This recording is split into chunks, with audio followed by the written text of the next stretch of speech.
Welcome to the Fenton Forecast. I'm David Fenton. Before I talk about my incredible guest today, the Palestinian journalist, academic, and author, Rula Jebreal, I want to explain that I'm an American Jew. And in the early 1970s, I started learning about the Arab-Israeli conflict, and I went to my grandfather, who was a big fundraiser for Israel, and told him I thought the only long-term security for Israel would come from the establishment of a Palestinian state. I later went on to play a big role in helping to start J Street, the Organization of American Jews that is for a two-state solution to this conflict. We still believe that a settlement and a demilitarized state with the Palestinians is the only long-term security for Israel. And clearly Israel and its current horrible right-wing government under Netanyahu is not acting that way. They're trying to sabotage this at every step. It is one of the great tragedies of our time, and it is personally heartbreaking, frankly, to see Israel violate, frankly, the best of Jewish values. So Rula Jebreal, my guest today, has been banned from American television. I'm not exaggerating. She used to be a regular contributor on MSNBC and CNN, and now they will not let her on the air. She's a very accurate, very careful journalist, but they got so much pushback from AIPAC and Israel and its supporters in the United States that they no longer let her on the air. So much for freedom of expression in America. Rula Jebreal is a journalist. She's a novelist. She's a screenwriter. She was born in Israel. She's still a citizen of Israel and the United States. She teaches. She writes. She is incredibly articulate and charismatic. As you'll see, she is equally as critical of Hamas as she is of the right-wing Netanyahu government. Her insights into what Israel is really trying to do are truly disturbing and astonishing. You'll also see that we have a discussion about Jeffrey Epstein's involvement in Israel that will be, frankly, pretty mind-blowing to some of you. And again, it's journalistic. It's backed by facts. So I certainly want to hear from everybody about this and every other episode. You can write to us at hello@fentonforecast.com, hello@fentonforecast.com. Now to my interview with the very charismatic and brilliant Rula Jebreal.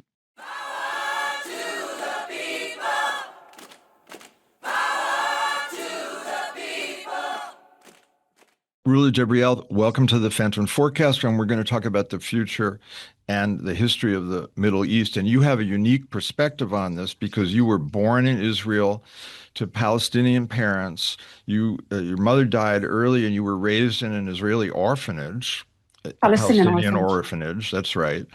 And you studied at the University of Bologna. You were a professor at the University of Miami. You've written 3 books.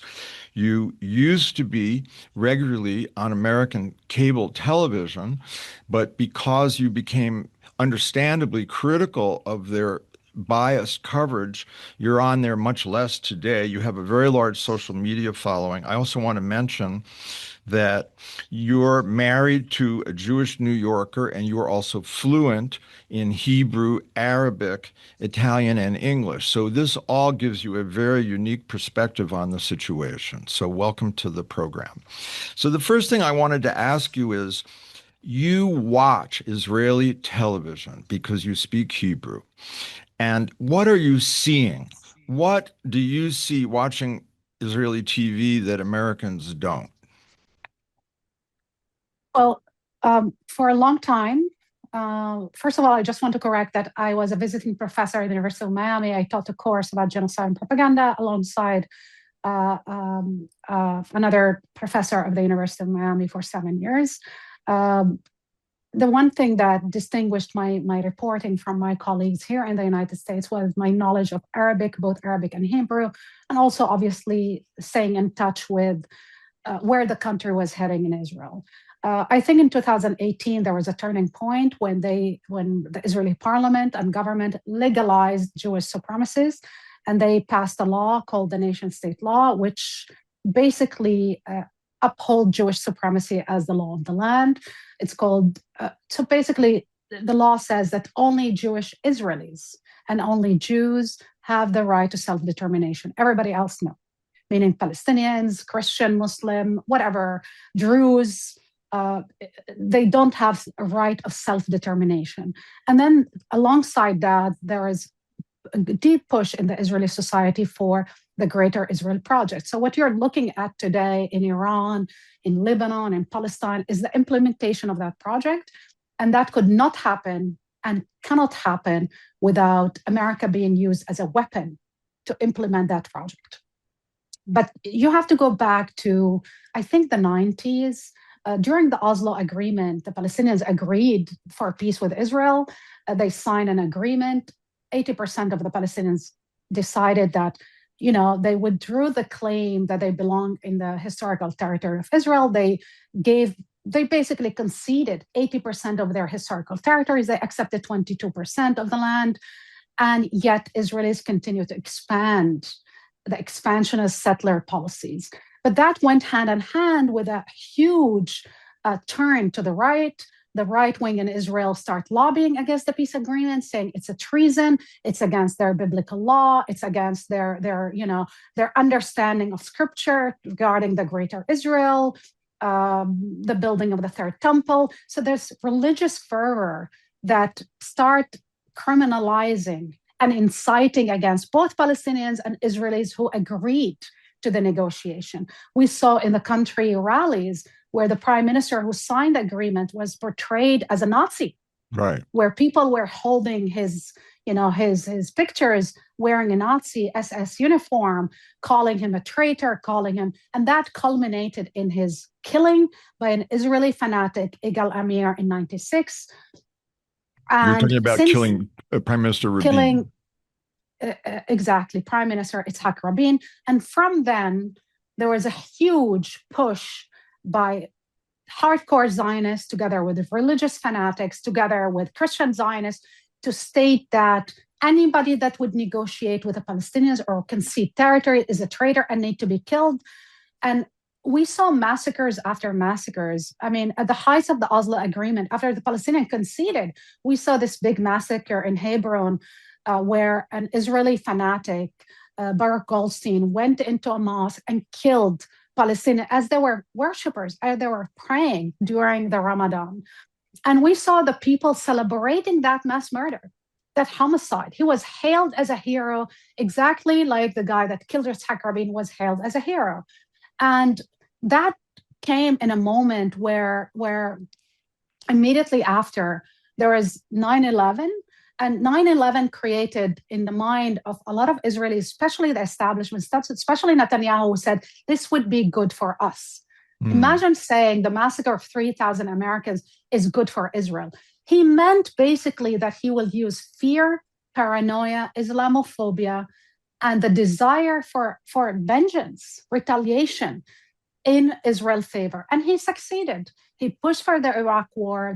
He lobbied Americans, came to Congress, said, we need to push for the war. But you have to understand that these forever wars, the 20 years war on terror, are unpopular in America, but they are very popular in Israel, who redefine their own security in terms of expansion, domination. For Israelis to feel safe, every country around the region has to be a failed state. Libya model, Afghanistan model. And I think for them, security means forever insecurity for everybody else. Right. So if you define your objective of security as expansionist policies, annexation, domination, illegal occupation, ethnic cleansing, and massacres, then you will not stop at Iran. For you, it will be Turkey next, and then everybody else in the region.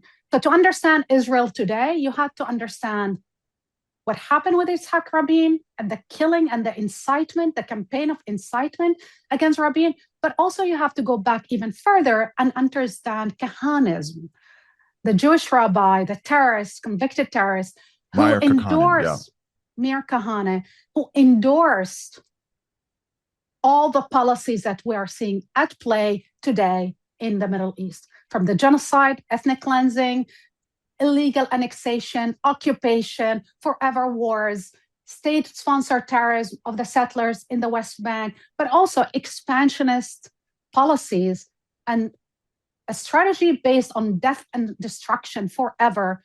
But in order, again, I go back, in order to do that, you have to subvert, sabotage, and keep American politics as hostage to your agenda. Well, of course, to many of us, and as I think you know, I'm Jewish. The part of the tragedy of this is all of these efforts are going to undermine Israel's security. It's going to create more terrorism. It's going to create more hatred. Ultimately, it could very well result in America cutting off aid to Israel because young Americans are not going for this anymore. And the idea that you can have security through the permanent occupation of another people is crazy, ahistorical. It's a recipe for permanent insecurity. But why do you think the Israeli public supports this idea of this notion of greater Israel, expansion, leveling Gaza to the ground, now doing it in Lebanon, doing much of it in Iran? Why do they support this? Why do they think it will lead them to security when many of us think it's going to do the opposite? I think you need to go back to the educational system and indoctrination in the educational system. I think there's a brilliant Israeli professor who wrote incredibly about it. Her name is Nurit Peled, who wrote that the only people that are viewed as human are the Israeli Jews, and everybody is subhuman animals. It's racism. It is racism, it's dehumanization, it's radicalization, but you need David, you and I know that every genocide doesn't start with a mass killing. It starts with defining your enemy as an existential threat, as a human animal that need to be exterminated for you to live.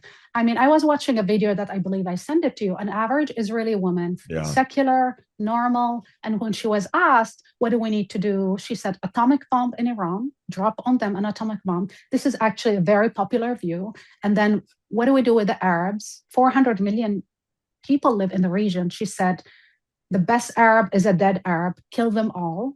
And when they're asking her about Palestinian Israeli citizen, her recipe was the same. So when you look at 30-year-long indoctrination and being told that every Arab is a potential terrorist, you can understand why the killing of 20,000 children in Gaza didn't affect them. They are not children in their eyes. They're subhuman animals. They're potential terrorists. You have politicians saying clearly on television that every dead child in Gaza is a terrorist that we killed because they will grow up to be terrorists, so better to exterminate them now. After the attack on a school in Iran that killed 175 schoolgirls in Iran, there was mass celebration in the Israeli media saying, great, more. We want more. We want more. I mean, if you watch on the Israeli television every night, as I do, you are struck by the genocidal rhetoric that is taking place in Israel now. The biggest scandal in Israel last week was not that Israel bombed, that America bombed basically schoolgirls and killed tons and massacred tons of them, or that Israel bombed the desalination plants in Iran. You know, you're bombing civilian infrastructure or oil, gas, and fields. They don't care about global consequences, catastrophe for the world in terms of economy, the commerce. They don't care. The only scandal they were focused on, that a TV host, her name is Lucy Arish. She is Israeli. She served in the army. She's married to a Jewish man. She said the word inshallah on television. And for them, that was an outrage. They wanted to lynch the woman because the word inshallah is an Arabic word, which means God willing. God willing, right? God willing. Everybody used the word inshallah in the Middle East. It doesn't mean, it has no really religious reference. But for them, that was the biggest scandal. It tells you everything about how radicalized they are. This woman is as assimilated as it gets. She served in the army. She speaks Hebrew more fluently than she speaks Arabic. She's married to a Jewish Israeli who served in the IDF. And yet she cannot utter a word in Arabic without being depicted as a terrorist with a mob that wants to kill her. What does that tell you? So, Rula, what role has the American right played Yeah. in this brainwashing of the Israeli public to be enact opposite of their actual interests? Like Miriam Adelson, Sheldon Oh Adelson's God. wife, Yeah. the Adelsons bought the largest newspaper in And they Israel. bought a presidency. They bought a president. The Right. Adelson bought a presidency. They literally gave him $300 million Netanyahu. to buy. They gave Trump $300 million between the first election and this election, and they bought the presidency. Every decision that Trump is taking between the first term and this term is directly dictated by the Adelson. This is corruption as the highest level. Well, this is holding hostage an American presidency to do the bidding of a foreign country. Yeah. I mean, when Adelson came to the scene and started backing Netanyahu and they bought a newspaper, the first thing they did, they wanted to change the public opinion. They bought a newspaper called Israel Hayom. Right. And they gave the newspaper for free. It's a propaganda organ that is being delivered for free to Israeli citizens who read lies and propaganda and dehumanization and collective criminalization of everybody that dares to say, we want coexistence, we want peace, we want negotiations, we want a political settlement. The Adelson won this forever war. I mean, the only thing to explain why America's foreign policy has put Israel first and America first is this level of corruption. You mean America second? Sorry, America second, Israel first. Right. The only way to explain it is the flooding of millions of dollars, hundreds of millions of dollars in the pockets of politicians. That happens through the Adelson or AIPAC or any of those organizations. And they brag about it. They brag about buying American politics. And it there scares are some good me, David. signs. AIPAC is starting to lose. Young Americans are disaffected. So but I don't think this project will work. But that's why they're becoming more scary and sneaky, and they're hiding behind Shell and PACs, and they're disguising themselves. But listen, this will have a catastrophic consequences. I fear, because they merged and sadly they used Judaism, exploited Judaism and the trauma of the Holocaust to justify mass atrocities. I think the blowback will be horrific, and not only on Israel. I fear for our Jewish community in America, because I truly believe that a lot of people who are angry because they're asking hundreds of millions of dollars to spend on a foreign war wanted by Israel and pushed, and that benefit Israel only, nobody else, that American boys and girls will die for Israel. I think all of this will create such disgust and hatred, and will definitely foment anti-Semitism. It's already happening. Which exactly what Netanyahu wants. Why does he want it? Why does he want it, Rula? That's a very provocative comment. He wants it because I think if you want a forever war, you want to create the conditions to say, we're fighting for our existence and survival. We have people who want to kill us. You're not addressing the root cause of the violence, which is the occupation, the mass slaughter, the genocide, the ethnic cleansing. You're blaming it of people hate us because they hate us because we're good people. We're only 15 million people. We didn't do anything. We want peace and love. And like anybody I get these discussions with friends like, we are only 15 million people. We're like just a small minority. And I think what Naomi Klein beautifully, brilliantly said during the Passover a year ago, where she said, we need an exodus from Zionism because it's a death ideology. She didn't say that. I'm saying she's Jewish. And she's Jewish, Canadian American. Right. Zionism is a colonial, violent ideology. It's a racist, colonial, genocidal ideology. You need to have an exodus from that. You cannot call yourself Zionist without endorsing the genocidal policies taking place in Palestine, in Syria, and in Lebanon. And now they're weaponizing anti-Semitism to say that if you criticize this self-defeating, horrible expansionist policy of Israel that you're anti-Semitic. And you saw Yes, that when the campuses rebelled against the leveling of Gaza, which was the morally correct thing to do. yes, But Rula, I want to ask you from the point of view of people listening to this. I know that you're also aware of the trauma that October 7th visited on the Israeli yes, public. yes, So, so yes. tell us what role that is playing and how you feel about that. First of all, we need to understand that the people were surprised that it happened. I wasn't surprised. Um, you create so much pressure. Sooner or later, there will be a backlash. If you watch Israeli head of secret services in a beautiful documentary, by the way, called The Gatekeepers, where they talked about there's no military solution to the conflict. There's only a political solution. We need to Right. negotiate with the Palestinians. We need to give them dignity and hope and future. That's the only antidote to the violence. And I think the whole idea of the other side is you keep crushing them, you keep crushing them, you keep squeezing them, repressing them. They will submit sooner or later. Well, we tried for 80 years, they didn't submit. It doesn't Actually, work in you history, doesn't work. and throughout history and occupation, but you can understand that You to the cannot Israeli kill. public, the Yes, attack on October 7th was very traumatizing yes, and yes, yes. contributed to a feeling that they had to lash out. And of course, that was manipulated by Netanyahu. What is your attitude about Hamas, Rula? First of all, I abhor the killing of any civilians, regardless who they are, their ethnicity, their gender.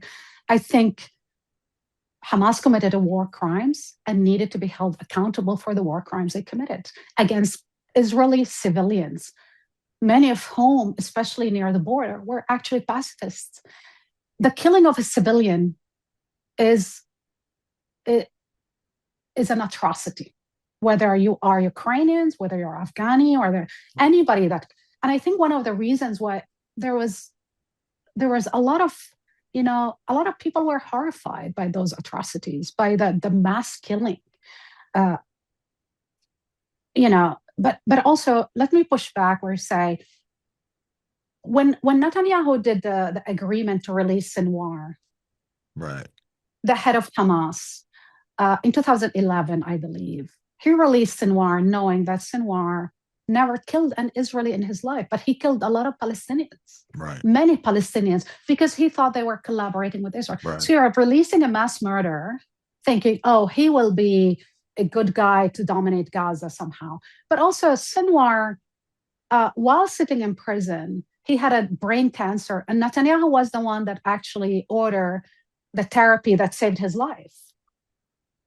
Netanyahu was also the one that wanted to fund Hamas via Right. Qatar, and he endorsed that campaign. So I That's well blame established, right? the catastrophe that happened on October 7, both on Hamas, but also on Hamas backers inside Sure. Israel, who thought they could use Hamas to prevent a political solution, to say, well, we have this terrorist organization. We cannot negotiate because Palestinians have these terrorist people around them. I mean, you empowered and financed and released those groups, and then you are surprised that at a certain point they attacked you. I mean, it's remind me of the Mujahideen in Afghanistan when they were financed by the Americans to fight the Soviets. And when they ended up fighting the Soviets, they turned their back and they start fighting the Americans. Right. Every time you empower these extremists, you cannot control the outcome. Sure, of course. It has, I mean, that's why That's we how we need got bin Laden. that's why you need an investigation that Netanyahu doesn't want into what happened exactly on October 7th and Right. before. Why were the report ignored by the Israeli military and intelligence Right. establishment? They had who the had plans. the plan? They knew Who all had the of it. plan? How dreadful. And then there was this amazing woman who said, this is an actionable plan. They're going to put, and they told her in a very dismissive, disgusting way, they're not smart enough to carry it. This is also the arrogance, the hubris, and also the racism to think these people are too dumb to carry such an elaborate attack. I wish Sinwar and the others were brought to justice.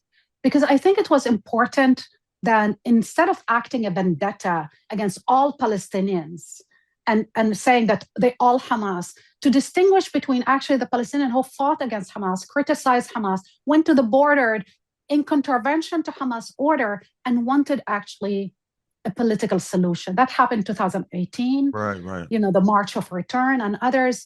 But Israel decided that we all are part of Hamas, and thus we deserve to be slaughtered and exterminated. Listen, I don't believe, when we talk about October 7th, it's also important to remember October 6th and 5th and March 2023, where the Israeli settlers were conducted pogroms and hunting people and lynching Palestinian people in the West Bank where there's no Hamas. And they're still doing it. And now there's every night. Even the New York Times admits that the settlers are sexually assaulting Palestinians to get their land. And of course, all this is done in front of with their American kids. weapons and American support. Yes. Rula, as an American Jew, originally I was reluctant to call Israel an apartheid state. I was originally reluctant when Gaza war began to call it genocide. And I learned from some of my Jewish friends, in particular, Ken Roth, who ran Human Rights Watch for decades, and Aryeh Nair, a Jew who started Human Rights Watch, who explained to me how Israel met the technical and legal definitions of both apartheid in the West Bank and genocide in Gaza. And, your eyes show you what was done in Gaza. When you level every building and do indiscriminate bombings everywhere. And brag about it. And starve people on purpose, it's genocide. So many people watching this will have trouble with those terms, but I want them to know that Human Rights Watch, Amnesty International, many human rights organizations in Israel all agree with this. Yes. Then how can it be, Rula, that in the Western media and in certain parts of our government in the United States, there is still an automatic presumption that Israel is somehow a morally superior nation? I can understand from the days of the kibbutz 40 years ago, that the values, the communal values of Israel at that time, had some moral positivity. But how can we still have this presumption given what you see with your own eyes? How do you explain that? Well, we talk about mainstream media that I believe is sadly discredited. I think it was discredited during the Iraq War when they peddled and promoted the lie about WMD. Right. Now they are discredited because you have two things happening simultaneously. You have a live streaming genocide on social media, which young people actually watch. Right. And they don't trust the media, average media, because they see people on, especially CNN and now CBS with Barry Wise, they understand the agenda. They never invite Palestinians, rarely invite Palestinians. And when they invite them, they put them with these fanaticals who keep screaming at them. Like it happened to me many times, like Scott Jennings, who understand nothing about international affairs, who have no clue, but he can keep repeating the propaganda and the talking point. I don't know if he's paid or CNN pays him a lot of money, but I think he wants the power to be connected to those powerful lobbyists and powerful pro-Israeli groups that keep saying, despite everything, despite controlling, literally, not controlling, but dominating the narrative in mainstream media, they keep saying, why the world is not listening to us? Why we're losing their narrative? I mean, I don't know if you saw the last poll where Americans, youth, like very have supportive turned away Palestinians. from Israel, understandably. Totally.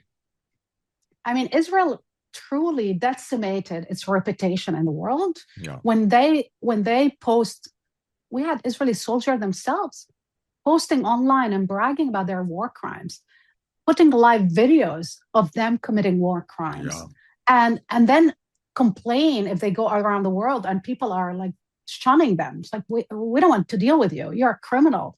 But I think there's a difference between what we're seeing in America, especially regarding Israel, is state media.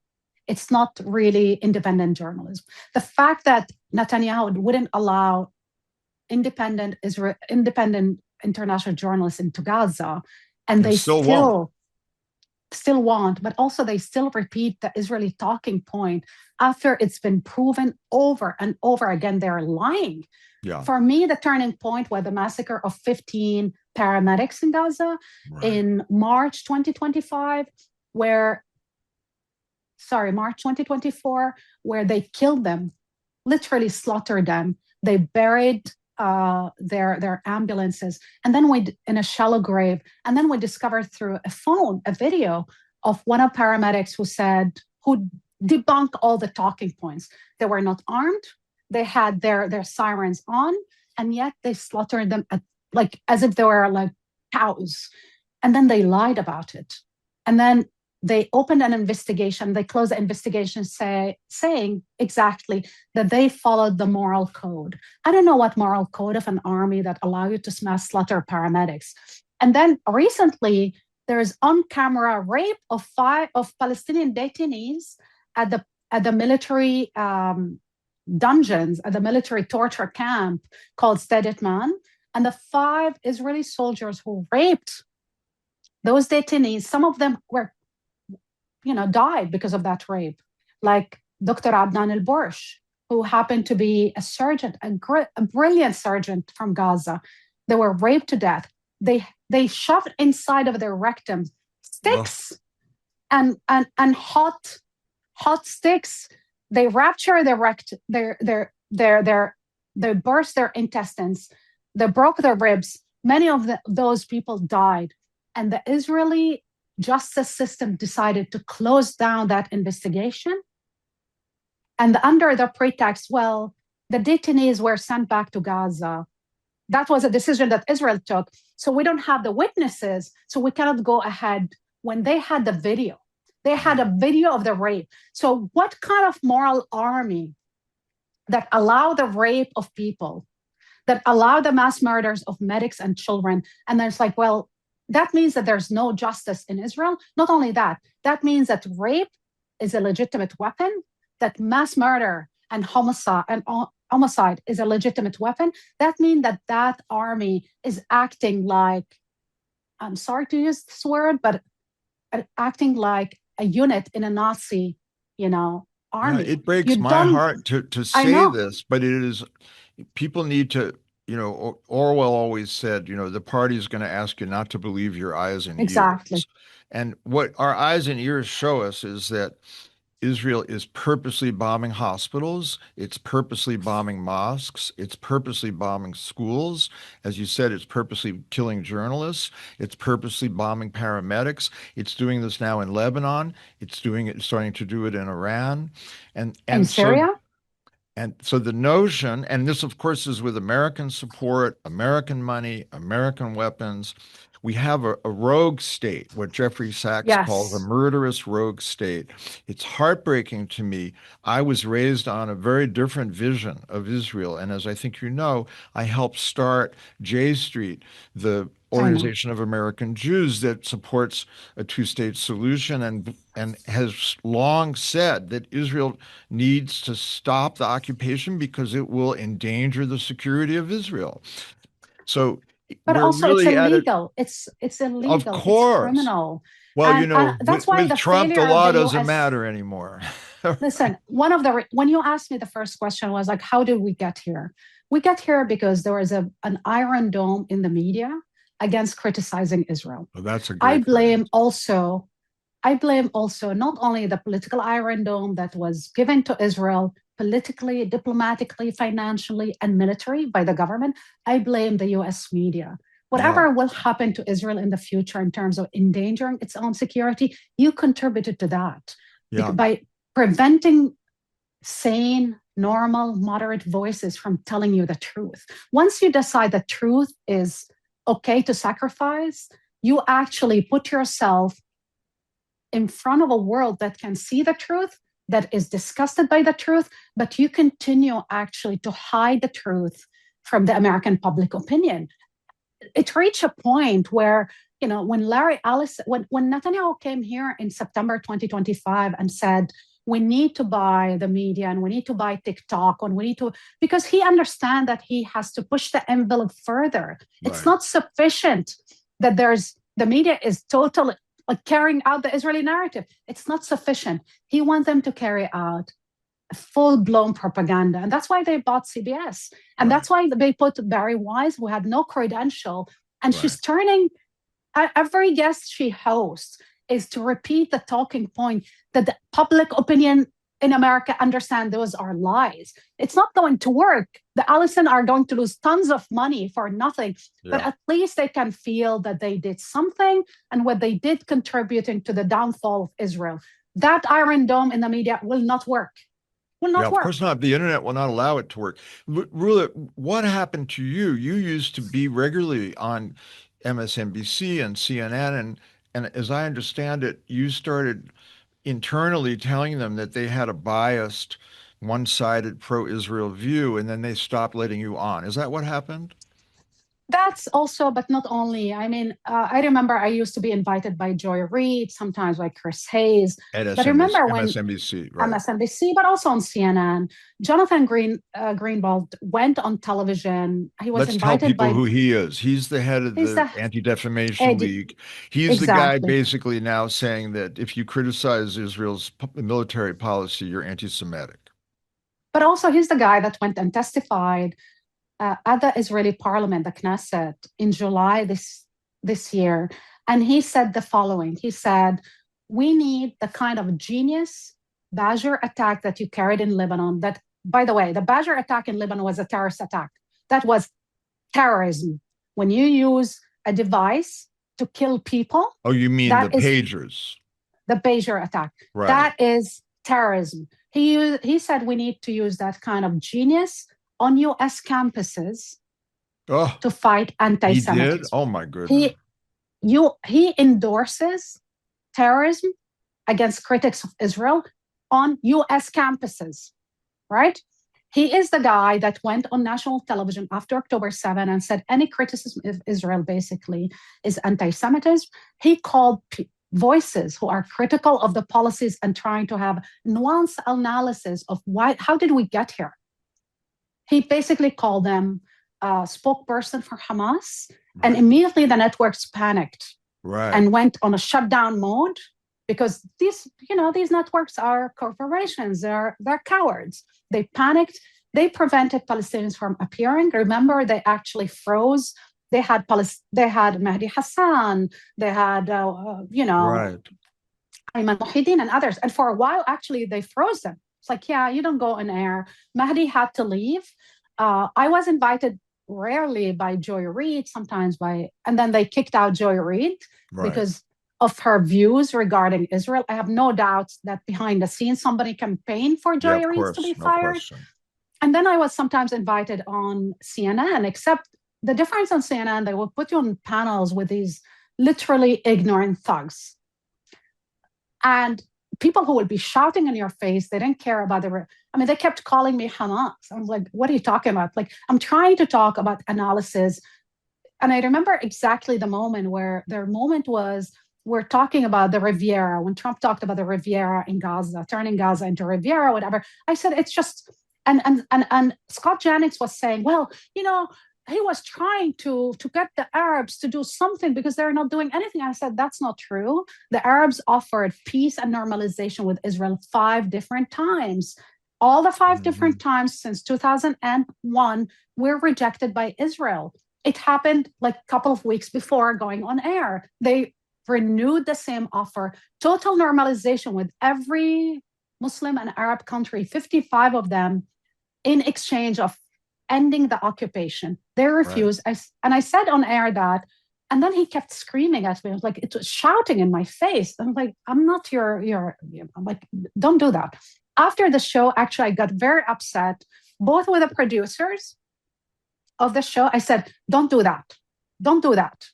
Like, don't put me in a position where somebody would, like me, have with everything that's happening in Palestine, to our relatives, families, to come here and be shouted at by this disgusting person. Don't do that. So I really was very hard on them. They never invited me back again. Yeah. That is CNN. That's honest journalism. I a bit also behind the scenes, like, dudes, I'm not part of this mechanism where you invite me to be attacked by your, bulldog. Uh, don't do that to me. When I confronted them, and it was the strategy of inviting these kind of people, it was clear that they were like, okay, uncomfortable. And I think they decided to keep the propagandists and let go of the expert. I was invited by Jake Tapper, who sometimes had moments of civil, debates. And I see now, the more I think it becomes more clear that people have to choose one of the two paths. Either you choose journalism and the truth, or you choose your career and submit to the Larry Ellison. A stenographer to power. Exactly. And follow the path of Barry Wise. Yeah. No decency, no facts, no journalism. Yeah, Walter Cronkite turning over in his grave, Edward Murrow turning over in his grave. Propaganda. Rula, propaganda. In the about 10 minutes we have left, I want to change the subject just a little bit, if that's okay. And of course. So tell me what you think Jared Kushner and Witkoff are up to. So I think it's very important to understand that Jared Kushner was viewed by many diplomats, Europeans and in the region, as an Israeli asset, Witkoff as well. So they were negotiating on behalf of the Americans, but the truth, they were negotiating for Israel. I think many diplomats understood that they were lying to the president about what was going in the negotiation, but also simultaneously, Jared Kushner, the negotiations with Iran? With Iran. Simultaneously, Jared Kushner, as an envoy for the United States, he was soliciting bribes from these Gulf countries. So-called investments, right? Bribes, we call them, $5 billion. So imagine the kind of conflict of interest is staggering, astonishing. The kind of corruption that goes on is so incredible. But also, in the end, I think many Arab countries realize something very clear. You cannot appease Israelis and the pro-Israelis. You cannot buy influence. Billions of dollars were spent already on Jared Kushner. He got $2 billion from the Saudis. Right. Trump got $2 billion from the Emiratis, billions from people across the region, especially the Saudi and others. And yet they actually continue to carry on Israel interest and favor Israel interest. There's no protection if you bribe and pay and buy influence, because what matters is Israel first. And I think it was clear. One, that they were ignorant. They didn't understand the difference between, a research nuclear facility versus nuclear reactor. They didn't know the details. But why would you send two people who don't understand how nuclear negotiation work to negotiate with the Iranians? Yeah. When you know very well their ties, they're Netanyahu's lackeys. Right. They will not put America first. They will not protect Trump. They don't care. For them, Israel first, always come first. I look at how Jared Kushner in pictures looks at Netanyahu. His father, Charles Kushner, a convicted felon, was hosting Netanyahu in his own house for years and years and years.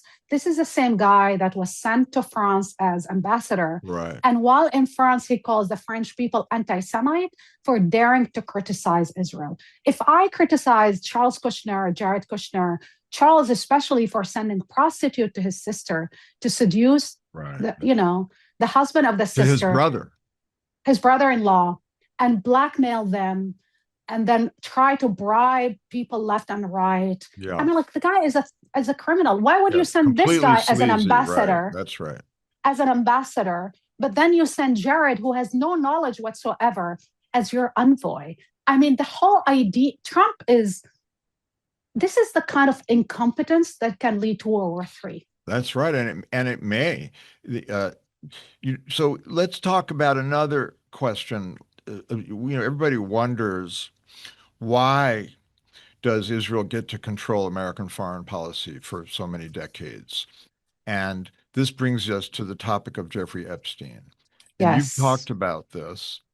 and you're a journalist, and you're careful about what you talk about. So, what is your view currently about the relationship between Epstein and Israel? I think Epstein himself was bragging to many people that he was a Mossad agent. I don't know if he was a Mossad agent, but he was a Mossad asset. I think one of the reasons why we don't have all the information and all the files out, it's to protect that kind of relationship. Why would Israel put the cameras in his house and be in charge of the surveillance system in Epstein house after he was convicted of, That was an you know, Israeli after company that did that. not company, the UN mission, the Israeli UN mission in New York is actually the entity that was in charge of the surveillance camera system in Epstein townhouse in New York. I didn't know It that. That's been verified? That's been actually documented and came out as a fact. The Israel UN mission for years installed and was in charge of the surveillance system in Epstein house. Why would you do that? Because the It's a justification was blackmail that, operation. Epstein was a weapon of mass extortion. Right. Whether he was used only by the Mossad, where are all these videos? Yeah. Who is in charge of these videos? What is on these videos? I mean, it's interesting that Virginia Giuffre, Epstein victim, she actually said in her book that she saw all these cameras. There was an entire room full of cameras. And in his island, there were 23 cameras, one in every bedroom. And full of people who were recording everything that happens, including cameras in the bathrooms. Right. So again and again and again, Epstein connection to the Mossad through Ehud Barak, who's the father of the surveillance state. And Ehud that's Barak, the former Israeli prime minister for people prime who minister don't and know. defense Right. minister, That's but right. also the guy that launched the surveillance companies and states, whether Pegasus, Paragon, and he's involved. He was a also frequent with visitor to Epstein. And also he raped Virginia Giuffre and tortured her. Is that in her book? That is in her book. And he tried to choke her. He raped her on multiple occasions, 3 different occasions, both in New York, in the island. I believe in New York, in the island, and in another place, in a plane. That's what she wrote in her book. Epstein was trafficking these young girls. I mean, Lutnick himself said that it was a blackmail operation. Everybody knew. Howard Lutnick? That was Howard Lutnick, right, the Secretary of Commerce for Trump. Well, we know that the Secretary of Labor, the guy that became Secretary of Labor, who was a prosecutor in Florida, when he was asked why he didn't prosecute Epstein, he said because intelligence agencies were involved. He said that publicly. Exactly. He said that he justified the sweetheart deal he gave Epstein because he gave him a sweetheart deal, and then disguised it and then hid it, kept it secret from the victims, from everybody else. And guess what? He said it. Epstein himself was bragging about it. The surveillance cameras that belong to Israel, the connection with the Israeli former prime minister and former defense minister, but also the relationship with Robert Maxwell, who also was an Israeli asset. He's the one that's well documented. That's Ghislaine Maxwell's father. Died under very mysterious circumstances while working for Israel. Absolutely. But also for me, who would benefit from an operation like this? Well, Putin could benefit from it. Putin wouldn't use a guy that was bragging about Jewish supremacist views and his relationship with Israel. Putin is not dumb. Putin is many things. He's a criminal, but he's not dumb. But I think also here, if you listen to his voice messages where he talks with Ehud Barak about the kind of, I mean, there is also something very deeply racist and supremacist. One of the girls said that she brought a black girl one day for Epstein to meet. And he said, oh, I don't want to meet black people. It's like, no, send her out. He liked blondes, whatever. And with Ehud Barak, there's this leaked conversation where they talk about women from Russia to improve the DNA of the Israelis. They should immigrate to Israel because they can improve the DNA, because that's the quality, the genes quality Oh that they God. want. This is a supremacist, disgusting view. Yeah, But also sure. the way he and Ghislaine talked about Jewish intelligentsia that is higher and above. I Oh, mean, Ghislaine was talking to the girls, said to the girls, you're not Jews, so you're not going to be ever accepted in certain circles and clubs. We're not going to serve you food in certain areas. I mean, that kind of the kind of racist, yeah, no, it's very supremacist. racist. Absolutely. It's incredible. Do you Uh, think that that their hold on Trump could be related to Trump's involvement in Epstein?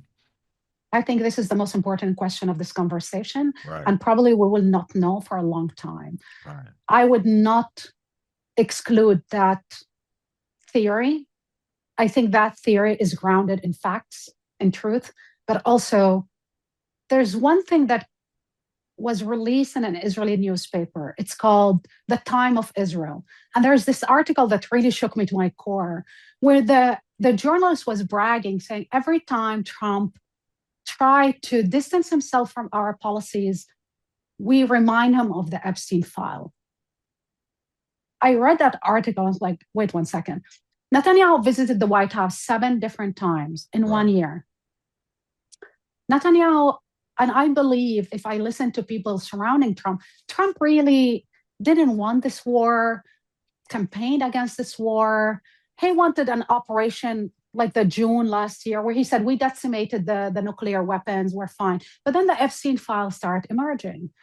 Whether he did it because he was pressured or because he thought it would be a distraction from the mass, the pedophilia scandal that he is involved in, we don't know. I don't think we will know for years. But is Israel famous for blackmailing and threatening people? Of course they are. The head of the Mossad bragged, Yossi Cohen, bragged about threatening the head of the ICC. Her name is The Fatih bin International Criminal Suta. Court, right. The head of the International Criminal Court, Fatih bin Suta, was told by Yossi Cohen, you need to drop the investigation into Israel crimes because we don't want something bad to happen to you and to your family. Right. I mean, if you are a Palestinian and live in the occupied territory and you happen to be gay, of course, Israel will exploit your homosexuality to blackmail you, as they Sure. do. They send you, a honey trap or a lover. They did it to their own citizen, Hanunu, who went to the world and told the world they have a nuclear program. You remember the case of Hanunu? He told No. the world that he ran off. He was working as a scientist in the Dimona nuclear facility in Israel. Right. He left to England and told, I believe, the newspapers that Israel has 200 atomic bombs. Yeah, sure. They hunted him down. He was hiding somewhere. Then they sent him a woman, a honey trap. She convinced him that she loves him. They went on a holiday to Rome, and she organized for the Israeli Mossad to come and kidnap him. They kidnapped him, took him back to Israel, and then he was convicted for 20 years. He spent 20 years in jail. Of course, they always use women as a honey trap, or whether to blackmail people or to kidnap people. They always done that. It's not a new thing for Israel. So was Epstein one of their assets, one of their weapons? I believe, yes, he was. Very probably. Because what Trump is doing is hurting him in the polls. It's hurting his standing in history. What he's doing in Iran is not good for him. And so you have to wonder why he's doing it. And of course, you Because have he the is a hostage. Trump right. today is a hostage of Bibi Netanyahu, Sheldon Adelson, Miriam Adelson, and a hostage of anybody that has dirt on him. That is what the situation we're in. Seems like they're going to drag us into World War III and kill hundreds of thousands of girls and boys and children to hide their involvement with Epstein, probably, and to protect the pedophiles. I mean, they're willing to burn down the world to protect these pedophiles. They're like the involved fossil with fuel Epstein's. executives who are willing to burn down the world to make money. Yes. Yeah, we have yes. pretty dastardly criminals. And again, it's very heartbreaking to me. My grandparents raised money for Israel. we were never religious, but we always supported in the aftermath of the Holocaust, the ability to have a Jewish state, but one that would be dedicated to peace and communitarian values. And so this is heartbreaking, and it's very difficult still for many older American Jews to accept the reality, and it is the reality, that this is now a rogue state that is endangering all the values we care about and endangering its own security in a tragic way. And, in a certain sense, you have these religious fanatics running Israel. You have religious fanatics running Iran. They're going to kill us all. David, my understanding of the Holocaust also through the beautiful writing of Primo Levi. If this is a man, Primo Levi was an Italian scientist who was put in Auschwitz. He went back to Italy. He didn't want to go to Israel because he wanted to be a European Jew. He wanted to defend the values, but also he talked about keeping Judaism in the diaspora. And he talked about Israel in a very critical way because it was clear it's becoming an ethno-state. He committed suicide in 1993, but he had a huge influence on my work. And I had deep, deep respect for that Jewish community in the diaspora that is, holding the Jewish values and the humanist values, who were, persecuted for years, but they kept their humanity and morality and dignity. Right. Well, that's what we all need to do to turn this around. I don't believe this project's going to work in the end. It will breed resistance. It'll breed protest. Violence. I think it will very likely breed the end of American support for Israel because the public's not going to stand for this behavior. So in that sense, I think it should end this support for this Netanyahu's government and his criminal ministers, because the only way they can change is if you put pressure on them. There's no other change that comes from the inside. This have to be an outside pressure. Yeah, without a doubt.